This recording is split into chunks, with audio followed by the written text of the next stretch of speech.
lahat! Ako nga pala si Stanley Sackford E. Villanueva, mula sa ika-4 na baitang ng St. Philip.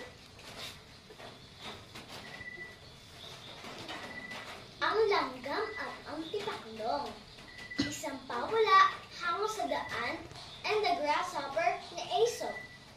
Maganda ang panahon, mainit ang sikat ng araw. Maaga pa lamang ay gising na si langgam. Nagluto siya at kumain. Ilang sandali pa, lumakad na siya. Gaya ng dati, naghanap siya ng pagkain. Isang butil ng bigas ang nakita niya. Pinasa niya ito at dinala sa kanyang bahay.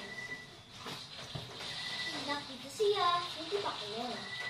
Magandang umaga, kaibigan langgam. Bati ng tipaklong. Kay bigat ng iyong dala. Bakit wala ka nang ginawa kundi maghanap at mag-ipon ng pagkain? Oo nga.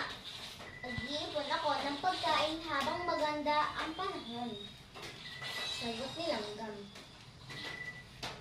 Tumulad ka sa akin, kaibigan langgam. Wika ng tipaklong. Habang maganda ang panahon, tayo ay magsaya. Halika, tayo ay namukso. Tayo ay kumanta.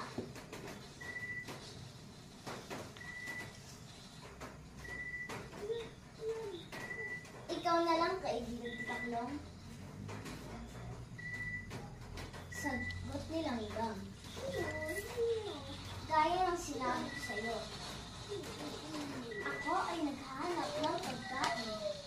Habang maganda ang panahon, ako ay naghahanap ng pagkain. Ito'y aking iipunin para ako ay manakain pag sumama ang panahon. Lumipas pa ang maraming araw. Dumating na ang tag-ulan. Ulan sa umaga, ulan sa hapon. At sa gabi, umuulan pa rin. At dumating ang panahon na kumidlat, tumulog, at lumakas ang hangin.